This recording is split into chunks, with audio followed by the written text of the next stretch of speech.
and you're looking at life in prison. He's basically a good kid. He doesn't get into trouble. All right, so you're just procreating. Yes, ma'am. Now you understand where babies come from? Yes, ma'am. All right, and how often were you using marijuana? I say twice a week. Nobody uses marijuana twice a week. Find you guilty, sentence you up to life in prison and up to a $10,000 fine. Hello. How are you doing? Oh, I'm doing fine. How are you doing? Doing well. And are you Mr. Yarborough? Habitation with intent to commit felony force. Hearing kicks off with a guy who looks way too relaxed for someone staring down decades in prison. He's got that smug grin plastered on like it's his casual meet and greet, not a burglary case that could bury him. The irony is, burglary isn't just stealing stuff. It carries harsher weight because it's tied to entering someone's home or business, which courts treat almost like an attack on safety itself. And yet he's sitting there like none of it applies to him. So here's the real question. Does this kind of attitude come from denial, or does he actually think he's smarter than the system? Let's go ahead and dive in. According to the plea bargain agreement, punishment is to be assessed at 5 years in the prison. There's a $1,500 fine. State is silent on your application, and this will run concurrent with 696-403. Have both parties had a chance to review the PSI report, State? Yes, Judge. Defense? Yes, Judge. Any objections to the PSI report, State? Nothing from the state. Defense? All right, Mr. Yarborough, you entered a plea on August 21st of no contest. I've reviewed the stipulations. I'm unsure if it was said on the record, but I believe it was by Judge Angelini. The court is finding that there's sufficient evidence to find you guilty. Anything you wish to say on behalf of your client? Judge, I believe the PSI speaks for itself. It speaks to the love that his family has for this. I have had many conversations with Mr. Yarborough about him needing to, that you're going to want an explanation for what was he thinking that day, because he's basically a good kid. He doesn't get into trouble, and he's been taking full responsibility for all of his actions. And I think he's a great candidate for deferred adjudication probation on this, especially when the complainant forgives him, doesn't want him, is fine with him getting probation, and kind of wants them back in their lives. Although there isn't no contact with her, but she doesn't have the child. She's the grandmother. So he said it's okay if you keep that no contact while he's on the deferred. All right. Can you raise your right hand? Do you solemnly swear or affirm the testimony you give will be the truth and nothing but the truth, so help you God? Yes, ma'am. You can lower your hand, state your name for the record. D. Donna Yarborough. All right. So before I begin asking you questions, Yes, ma'am. I want to tell you something right here now. Whenever my brothers were late for their curfew that my mom set down, you know what they would always try to tell her? I don't belong in a gang. I haven't committed any crimes. I don't do any drugs. So don't give me that, all right? Yes, ma'am. Because people who are obeying the law shouldn't be doing any of that. Yes, ma'am. So how old is your daughter? She's just turned 3 in July 17th. All right. So, Yes, ma'am. And I have another one on the way due in November. Next week will be the mother of my child's 8th month. all right. And is this the mother of the other child as well? No, ma'am. All right. So you're just procreating. Yes, ma'am. All right. And you understand where babies come from. Yes, ma'am. And if you can't support your children, you should not be having a lot of children. You understand? Yes, ma'am. All right. So why were you smoking marijuana? Coping mechanism. All right. So it is very bad for a child to come to their grandmother's house smelling like marijuana. Yes, ma'am. So do you think it's appropriate for your children to smoke marijuana? No, ma'am, not at all. Well, that's what you did with your baby. Because if you're smoking marijuana around them, which obviously you were, because otherwise the baby wouldn't smell like marijuana, the baby's clothes wouldn't smell like marijuana, we would not be here. Yes, ma'am. And you understand that the grandmother loves her grandchild Yes, ma'am. and wants what's best for her grandchild.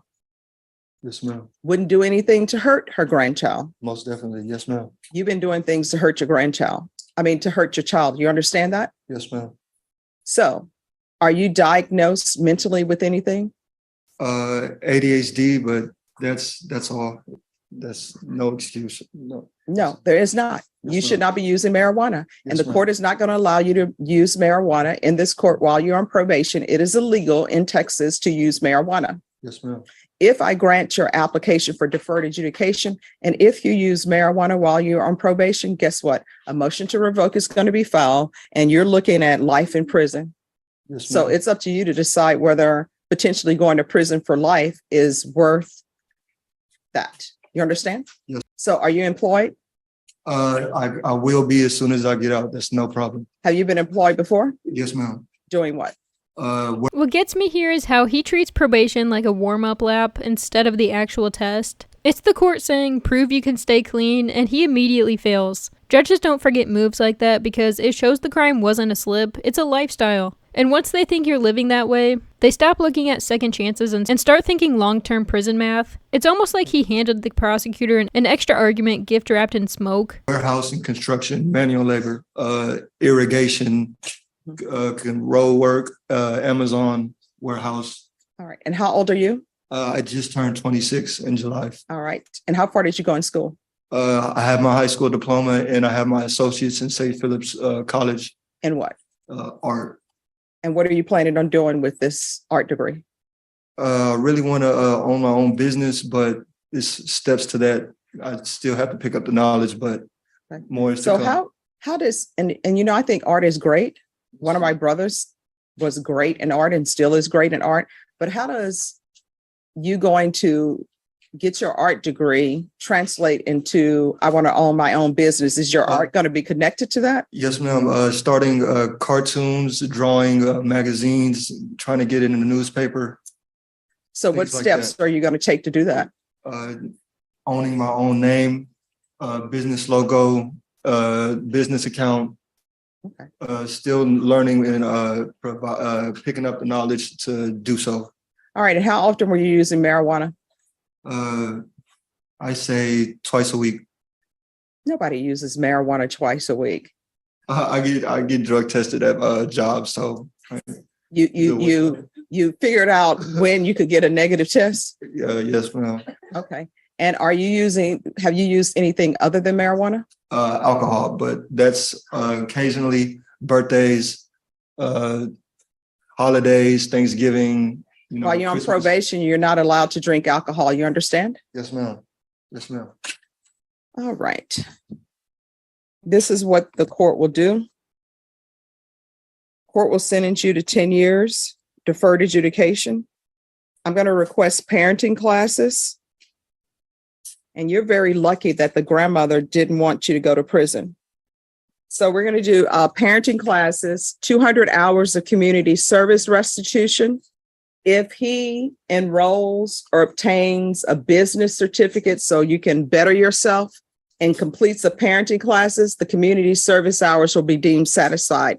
So to satisfy those 200 hours of community service restitution, you can go out and do community service hours, or either you can better yourself.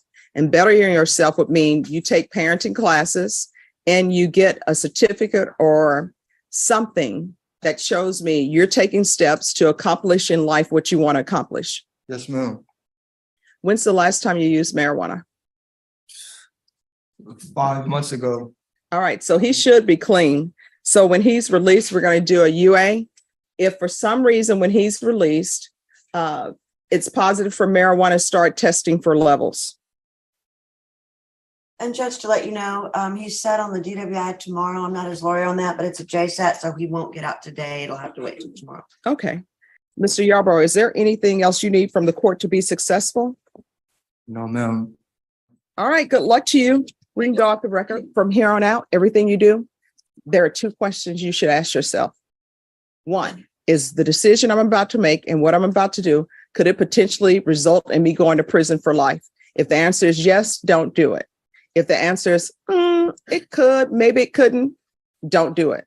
That whole thing that you're doing with your job where you know when they're testing you, so you're saying, well, I use marijuana on this day, not on this day, so I can get a negative test. Don't do that here, because it may not catch you the first time, but ultimately it's going to catch you.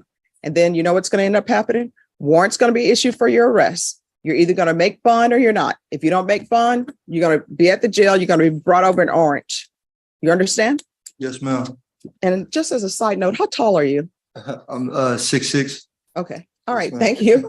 All right. Thank Do you. better. Are you Mr. Yarborough? Yes, ma'am. Did you review the document entitled Motion to Enter Adjudication of Guilt and Revoke Community Supervision with your attorney, and did you understand it? Yes, ma'am. The fact that he's back in court this fast tells you everything. He's not unlucky, he's addicted to testing limits. Burglary on the table, multiple DWIs lined up, and somehow he still thinks a polished attitude will erase the pattern. Judges don't ignore that kind of consistency. They see it as proof you'll keep reappearing until someone locks the door for good. And honestly, the I've changed routine feels more like a script than a transformation. And are you the same Didini Yarborough who's placed on deferred adjudication in 2022 CR 8978 for the offense of burglary of a habitation with intent to commit a felony on September 28, 2023 for a period of 10 years? Is that you? Yes, ma'am. State. Violated condition number 1 on or about the third day of November 2023 in Bexar County, Texas. The defendant, Didini Shaquan Yarborough, committed the offense of driving while intoxicated in violation of condition number 1. How do you plead to that? True or not true? True. Your Honor, state waives all of the violations. Any objection? Objection, Your Honor. Did you understand by pleading true to violation of condition number 1, the court could find it true, grant the motion, find you guilty, sentence you up to life in prison and up to a $10,000 fine? Yes, ma'am. Knowing that, do you still wish to plead true to violation of condition number 1? Yes, ma'am. Court will find violation of condition number 1 true. Is there a proposed agreement? Yes, Your Honor, it's the moral recognition therapy, bi-weekly reporting, and 90 days of random meetings. That's the agreement, Your Honor. All right, what is happening with the DWI?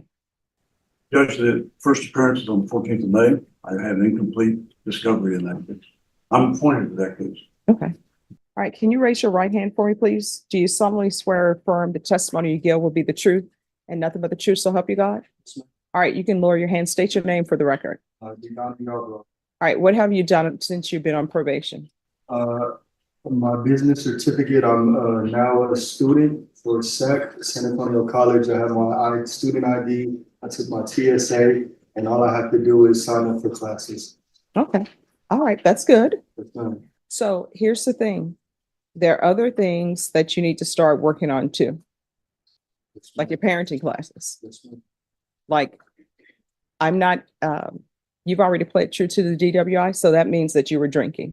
You're not allowed to drink on probation. I think I tell everybody that, or at least a majority of the people, when they're before me on a specific case. Doesn't matter if you're drinking in your house. Doesn't matter if you're drinking in your backyard. Everybody who's on probation, you're not allowed to drink alcohol. Yes, ma'am. So do you realize by drinking alcohol, you're basically saying, oh, I'm okay with doing life in prison. I'll take this drink of alcohol. Do you understand? You're going to have to grow up and realize can't drink alcohol, can't smoke marijuana, can't do any of this on probation. That's what being on probation is. You don't have the same rights and privileges that other people have. You understand? Yes, ma'am, I do. You have a contract with this court. I know you have an agreement with the state. Probation has given me their recommendation, but it's really up to me. So even though they've agreed that you be continued, I could revoke you and send you to prison right now for life. You understand? Do not come back here for this nonsense. We're always here in the 187 to help people if they need help with drug or alcohol or whatever, or you have some issues. How fast he burned through the judge's warning, as if life in prison was just background noise. Probation is meant to test whether you can follow the simplest rules, and he failed that test almost immediately. By letting him slide with more probation, the court isn't teaching accountability, it's teaching him that consequences are negotiable. And once a defendant starts believing that, the cycle of arrests basically writes itself. Pick up the phone, call probation, and we'll see what we can do. But you are not allowed to drink. Do you understand? Yes, ma'am, I do. From here on out, everything that you do, you need to ask yourself, could this potentially result in me going to prison for life? If the answer is yes, don't do it. If the answer is maybe, don't do it. If it's like, I don't know, pick up the phone, call probation. You understand? Yes, ma'am, I do. All right, this is what the court is going to do. Court is finding violation of condition number 1 true. Are you employed? Yes, ma'am. All right. Is there any other issue with him other than this alcohol? Don't report. You could go to prison. You understand? Yes, ma'am, I do. So this is what the court is going to do. The court is finding number 1 true. The court will deny the motion. Court is going to alter and amend conditions to include the following.